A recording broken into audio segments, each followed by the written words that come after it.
If you listen to the show for any amount of time, you know that I do have a merch store or two, and I don't generally push my merch because I don't feel comfortable hitting you guys up for money. But if you're listening to me on anything resembling a regular basis, you probably laugh at the same things I do. You probably think a lot of the same things I do.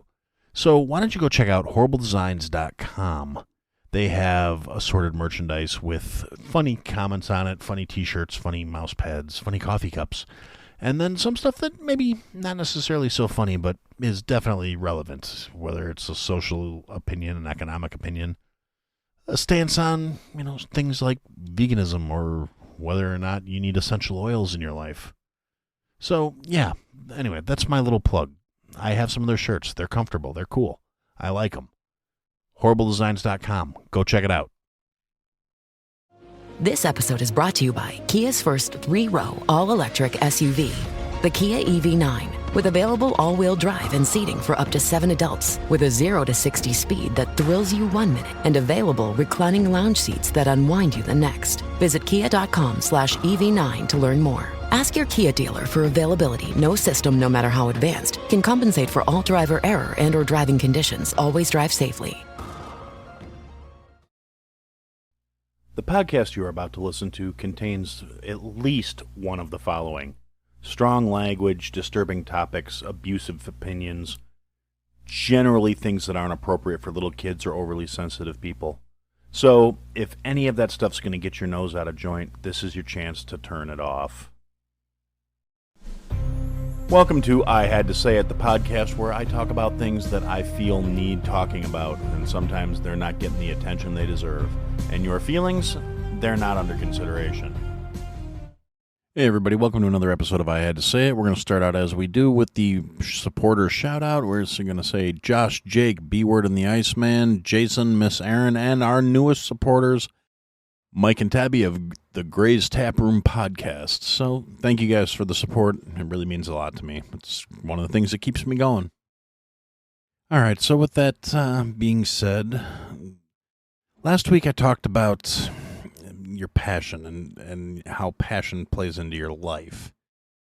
And, I stand by what I said. It's not like I'm going to come on here the next week and go, you know what, that was all bullshit and I was just talking out my ass. I mean, granted, depending on where you stand in things, I may be talking out my ass. If you're not going to take the time to actually tell me I'm talking out my ass, I'm going to keep doing it. And even if you do take the time to tell me I'm talking out my ass, I may tell you to blow it out yours. It's, kind of up there. But I do feel like I'm, for the people who hear me and give me the feedback and tell me how they feel about things, those are the ones I'm doing that for. If you don't like me and you think I suck or whatever, if you're spiteless, then pound sand. I don't really care, to be honest. I mean, if I bother you enough where you have a negative opinion of me, but you don't have enough of a negative opinion to tell me you have a negative opinion, you're fucking irrelevant. You're only making yourself miserable. And why do that to yourself? I don't understand it. But yeah, so we talked about passion and doing things you're passionate about, and the ideas of, to be successful takes more than just passion. It takes practice and focus and a certain degree of skill and probably a little dumb luck in there too, because I've definitely had some breaks go the wrong way for me over the course of my career. And, sometimes it's just the way the chips fall. Shit happens. Sometimes you get a good position and all of a sudden there's management restructuring and that good position's no longer there. These things happen. But I digress. So but this kind of ties into what I was talking about last week. It's just the way my thought process rolls. And I wanted to talk this week about discipline. Now, and I don't mean discipline like when your kids are acting up and you decide you're going to whip their asses. And I've said it before, I'll say it again. I don't believe anybody should be beating children, but a spanking to deter negative behavior, it worked for generations. And when we started this timeout shit is when things really started going sideways. And I may be having an old man yells at cloud moment here, but I will never condone somebody beating a child, but the ass was made for whipping. That's why all children have an ass on them until they hit a certain age, and then some of us, it just disappears. Like, I said it before, I'll say it again. I got middle-aged white guy ass. I have a back from my shoulders to my ankles right now. And I'm working on that. I'm not skipping leg day or anything, but, as of right at the moment, I got middle-aged white guy ass. But I didn't have middle-aged white guy ass when I was a kid because the ass was made for whipping for a reason. Well, like I said, my parents didn't beat me excessively. I wasn't abused. I wasn't battered. But I did get those couple of key spankings that told me I better never do that shit again. And disciplining your children is important, but to put it in a simplified statement, and then I'm going to move on to what I'm actually talking about. You need to discipline your kids while they're growing up, because otherwise the state's going to discipline them when they're adults. And if they're not prepared for it, it's going to come as a shock. That's not as true as it used to be, because at this point the system seems determined to mollycoddle the criminals and kind of give everybody the participation trophy generation a little slap on the wrist and just, oh, no, don't do that, which may be why the uptick in violent crime and general disrespect and, things just kind of go into shit. I mean, the more whiny and permissive our society wants to be, the worse the situation's getting, and nobody seems to understand the correlation there on the side of the people that are saying these things. So, get fucked if that's your stance. You're listening to the wrong program. But the discipline I actually want to talk about is self-discipline, the ability to regulate your own behavior. And it is kind of a lost trope, or not a trope, but a lost thing these days. It's not nearly as well partaken by most people. It's not nearly as common. It's not nearly as pushed that you have to have self-discipline. I mean, you'll still find it in certain circumstances. Successful athletes, successful people in general have discipline. If you don't have a certain degree of self-discipline, your life is never going to work out the way you want it to, unless you are just extraordinarily lucky, or else your parents or someone in your family is an extremely corrupt motherfucker that is going to just buy your way out of every little bit of trouble you get into, because you can't control your impulses, you can't control your urges. Maybe if you're one of those, ultra elite motherfuckers who can do things like be creepy or inappropriate with individuals, or do massive amount of drugs, or commit massive crimes and just walk away with a slap on the wrist because your daddy's somebody important and the good old boy network's going to protect you. The problem is, in our society today, as I see it at least, and obviously you must care what I would think, because otherwise why would you be listening to the show? The problem with that is as we become more connected socially, as we have more media at our disposal, a lot of people see this behavior going on for the super special people and think they are all entitled to that same degree of treatment, without realizing they don't have the same connections or the same worth to the people that they are expecting this treatment from to necessitate said treatment. So their complete lack of self-control and self-discipline comes back to bite them in the ass, as it fucking should. And so that's what you got to focus on. You have to work on controlling yourself, on allowing yourself to master your desires and master your habits, the things you do in your life, because otherwise they're going to master you and you're going to be a slave to them. You're going to be miserable. And in some cases you can't do anything about it. There are people that are predisposed to different types of addictions, whether it be alcohol or drugs or food. I do believe that some people are addicted to eating. There's overeaters. There's a reason there's Overeaters Anonymous. But that's not entirely because it's a physical addiction. I mean, that's kind of a gray area for me, really. I believe a lot of the people that try and say they're overeating because of some physical quirk other than just a lack of self-control. When you're taking in 4,000, 5,000, 6,000 calories every fucking day, that's probably, you're either eating your feelings, or you're having psychological issues, or you're just a weak individual and you can't extricate yourself from that circumstance. And in that respect, that's why I think it's a good thing there's a program like Overeaters Anonymous, because then you get a certain degree of external accountability and you can enhance your accountability and your self-discipline through that accountability, because you don't want to look bad to the other people in your group, or you're concerned about what they're going to think, or you're worried about looking like a failure in front of them because you were weak. And in those circumstances, whether it's, NA or OA or AA or SA or any of the anonymous groups that are like, yeah, we're here to provide a group mentality and some support for these people who have no self-discipline and who are kind of weak-minded motherfuckers in one respect or another.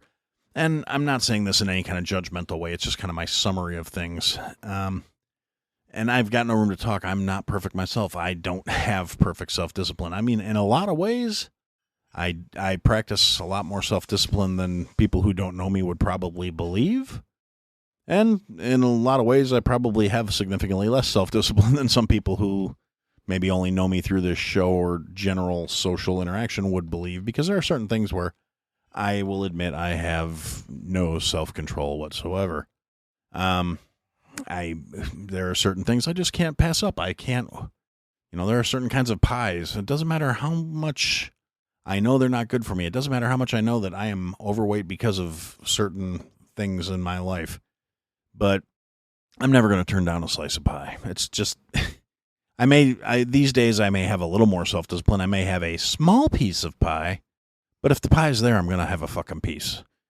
If there's ice cream to go with it, I'm going to have a scoop of ice cream with my fucking pie. Cake, I can actually kind of take or leave. I'm not a huge cake guy, but pie I like. Pie I will never, even bad pie is still pretty good to me most of the time. I have met very few pies I didn't like, and most of those were actually when I was working in a school with a bunch of culinary students, and some of them were just proving they had no business being in the culinary industry. I know it sounds kind of judgy, nobody's perfect, blah, blah, blah, whatever, kiss my ass. Some people just shouldn't do certain things, and I talked about that when I talked about following your passions. Sometimes being passionate about something just isn't good enough. Sometimes you just fucking suck. But I digress. And, so yeah, one of the reasons I got to be heavier and out of shape is because, like I said, I have no self-discipline when it comes to pie. I will sit down and have me a piece of pie, even knowing I shouldn't. I probably am a bigger fan of whiskey than I should be.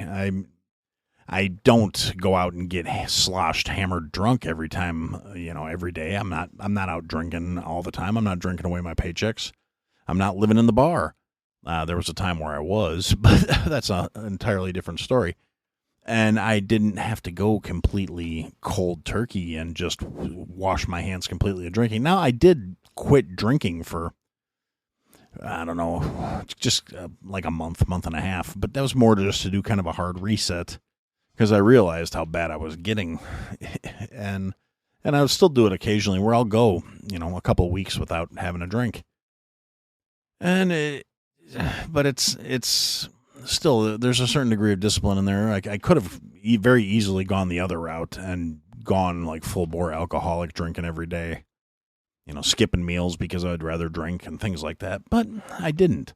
Not that I'm, some great bastion or example. I'm just saying I'm not one of those people that's, chemically reliant upon these things. I don't have that addictive personality to the degree where I can't master my own demons, for lack of a better way of putting it. And I have some really good friends who are alcoholics or who do have substance abuse issues, and they can't be around it. They can't just have one. If they have one, they're going to have 50. And if they have 50, they're going to be blackout drunk behind an alley somewhere until the booze winds up killing them. So I'm glad they've, found that restraint. They found whatever it was they needed to get to that place where they decided to quit.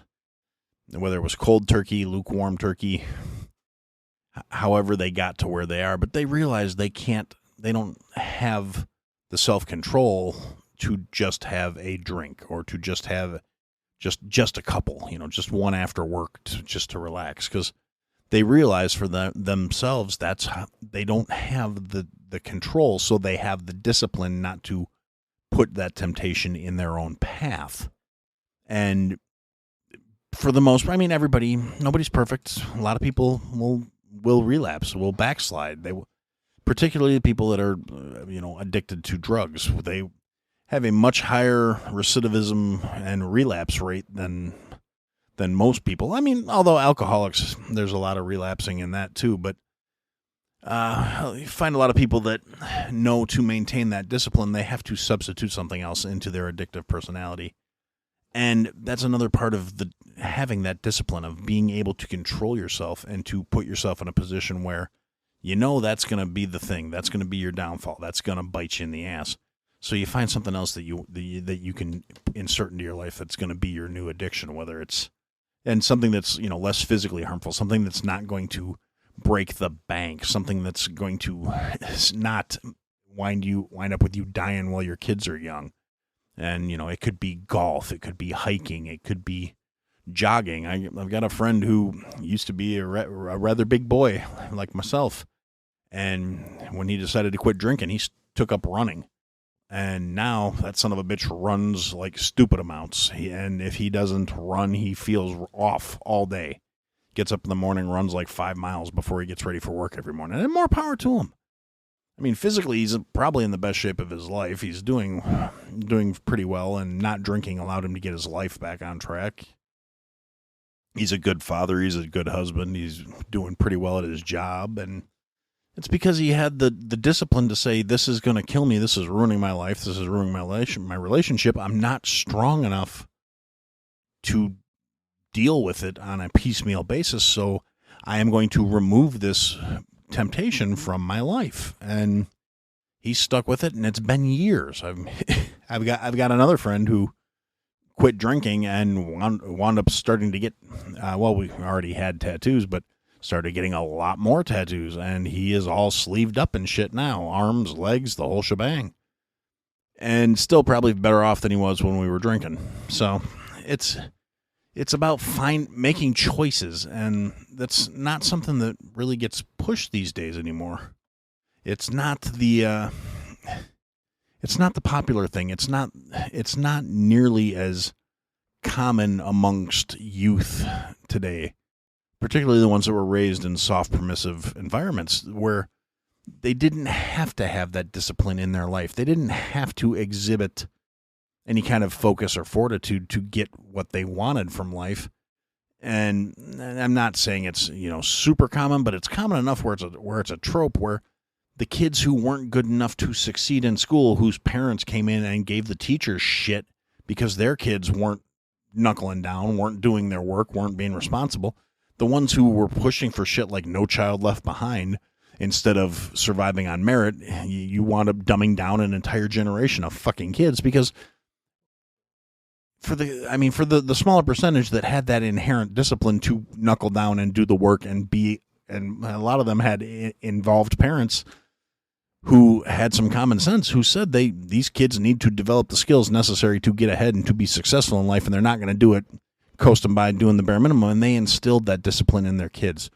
The ones who said, okay, you can watch TV when your homework's done. You can play video games once you read for a half hour, and they instilled habits and discipline, and a sense of discipline will lead to accomplishment in their kids that's missing in a lot of people nowadays. It's another tumbler in that lock that's on success that people don't seem to want to acknowledge, because what they want is they just want to be handed everything because it's what they want, and their feelings are what's important, not doing the work or putting in the effort or any of that shit. And part of that is because they lack discipline. And I mean, it can be taught, it can be learned. It helps if you start when you're really young, because I can tell you from personal experience, the older you get, the harder it is to have that discipline. And I'm saying this as somebody who's looking at mid-40s right around the corner here. And like I said, I've gotten really squishy, and I'm out of shape, and I can no longer justify eating half a pie in a sitting because my metabolism that's all going straight to my ever-widening gut. And I acknowledge that, and I have the discipline because I'm trying to. I got one of those rude awakening moments where my doctor basically said, if you want to be alive to see your grandkids, you need to, knuckle down and fucking do the thing. You need to take care of yourself. You need to get your health back. You need to get your ass back in gear. And that was an external motivation for me. I could be going to Overeaters Anonymous, but I don't overeat. My problem is an entirely different, not that you guys want to hear about my medical shit, but in terms of that aspect of things, I don't eat that much. I do have issues with occasional grazing, particularly since I cut way back on my drinking. And I find myself snacking probably more than I should. And so in terms of bringing that back into check on showing discipline on that, I have started logging, all my food journals, everything I eat, which is kind of hard for me in my job because there's days where I'm tasting tons of shit in the course of my day at work, and I'm putting all kinds of things in my mouth, and some of them are things I really can't have too much of, but I have to test recipes, adjust flavor, test products. So there are days where I want to put in a whole bunch of shit in my mouth, and I'm trying to track out as much of it as I can, as accurately as I can, and that allows me to be accountable to myself. Because nobody's going to, check my homework. Nobody's checking my facts to make sure everything's done. And again, this is where discipline comes into play. If I don't do it, nothing's going to happen. The world's not going to change.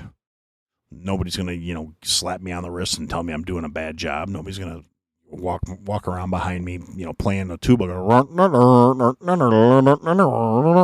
That shit's not going to happen.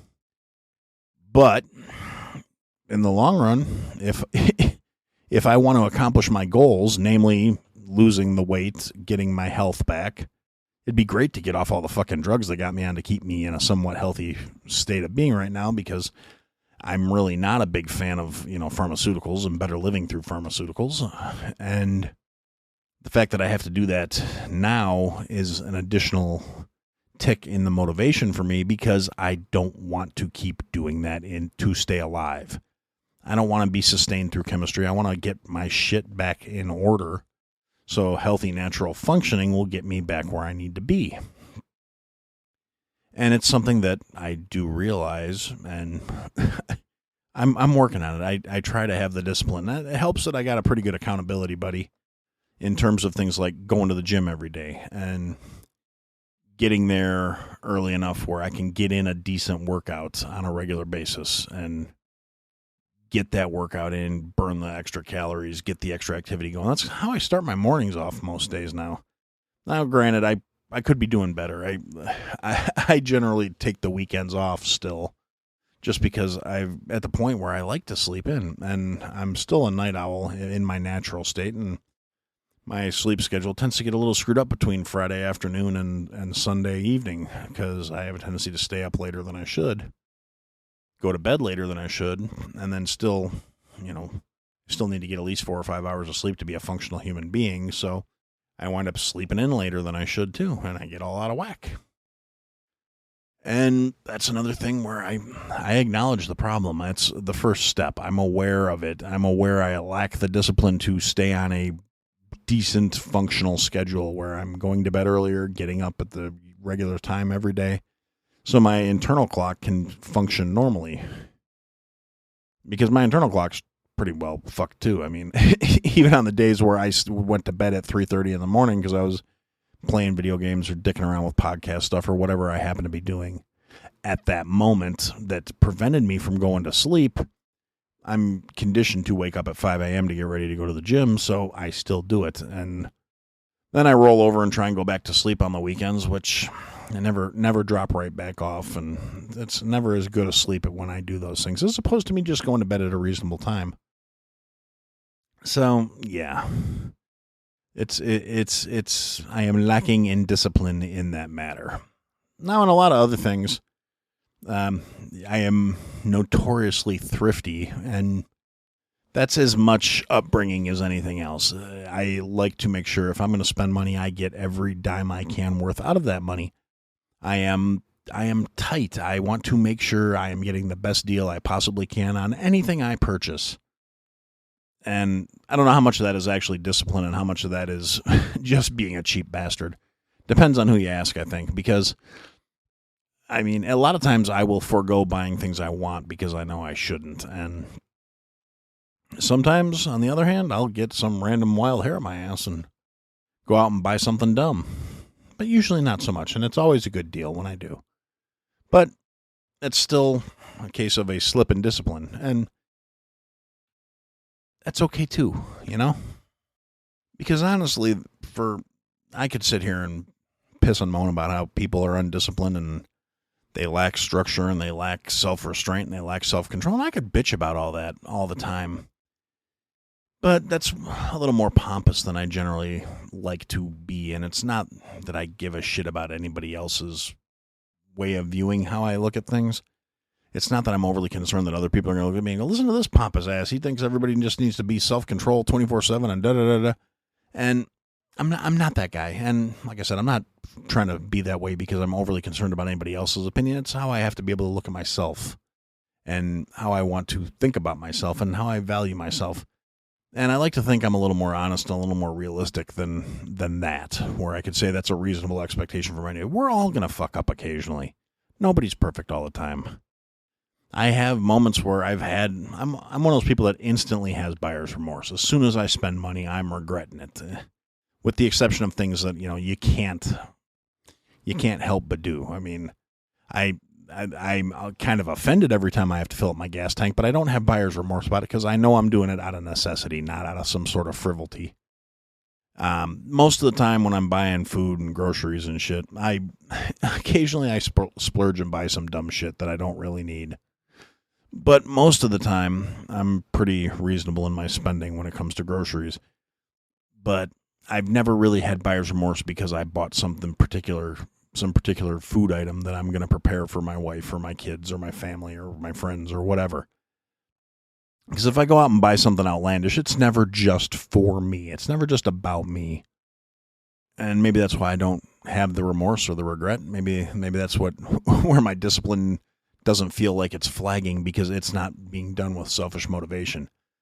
Now, like the other day, I mentioned I had picked up some liquor to make a cocktail because I got the idea in my head. I pretty much had buyer's remorse on that one before I was back in the car. But I'm also not the guy that's going to, return some shit because I sat there and did something dumb because it struck me as funny. And, but that was like an instant buyer's remorse thing. That was my discipline slipped for a few minutes. And instead of telling myself, no, that's not what I should be doing, it's not responsible, it's not the right choice, there's a better way to do this, I indulged.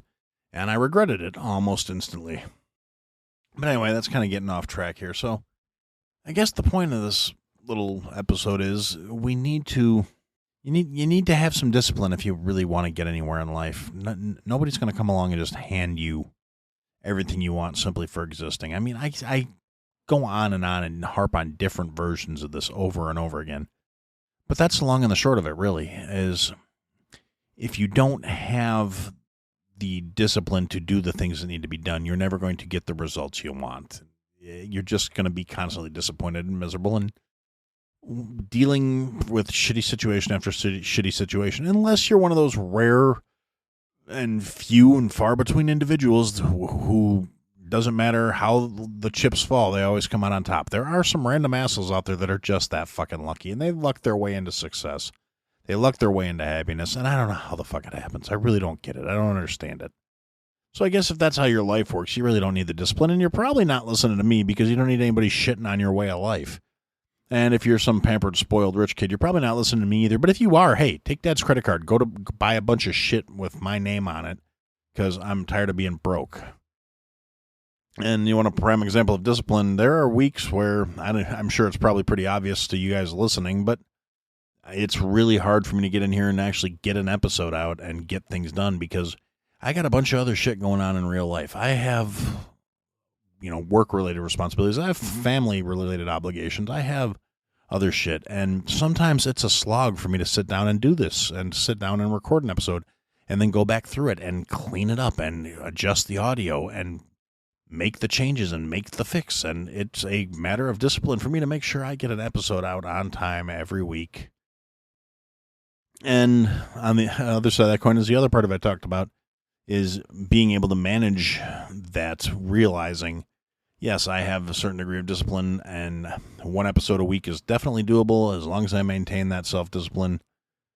But when I was looking at like 3-4 episodes a week sometimes, and that was, I could not do that with any kind of real regularity without neglecting my other responsibilities in life, particularly once I went back to work. So it wasn't a matter of discipline. It was a matter of making a realistic expectation, a realistic decision. And you want to look at, and again, in reference to this show, the lack of discipline is I should be doing live episodes like every other Sunday like I originally planned on, but life keeps getting in the way, and I keep not having the discipline to say, you know what, I'm going to make the time and make sure this works. So maybe if you guys, reach out to me and start riding my ass about doing that a little bit, be my accountability buddies, make me do the thing. Maybe that would help me out a little bit, and I'd appreciate it a lot. So in the meantime, take care of yourself. Show that discipline. Find one thing that you really hate that you know would be good for you and force yourself to do it. And keep doing it. Do it on a regular set schedule. Do it as much as you can get away with that is still healthy and not going to harm you in any real way. And show the discipline just to make yourself do it. It's good practice. It's like anything else in the world that you need to build that muscle, and you do that through repetition. You do it through doing something you're going to hate. I mean, it doesn't have to be something big. I'm not, saying go out there and smash your hand with a hammer every third week. I'm not saying anything like that. Get up 20 minutes earlier just to make it a habit, just to show that you can do it. To practice a little mastery over yourself. There's another thing going around with some of the people I talk with online, the crew over at 8750, who are doing a polar plunge kind of thing now, where it's basically spending around 3 minutes in an ice cold shower, since most of us don't have handy access to like frozen lakes and shit like that, and getting in there, and it's supposed to be really good for you. And this is something I've known for years. And there was a period in my life where I was taking ice cold showers every day, not because I wanted to, not because I was doing it for anything for health, but because our gas was shut off. And that was when I was out living on my own. I can't lay that on anybody's feet but my own and my fucking idiot roommates, because just due to poor choices and bad discipline, bills didn't get paid, shit got cut off.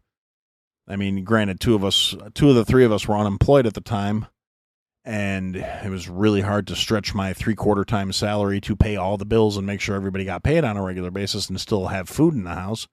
We basically lived on toast and cigarettes, and there's another instance of terrible discipline, knowing cigarettes were bad for us, but they were appetite suppressants, and that was back before they got to be outlandishly, stupidly priced, where I could still get a carton for $25.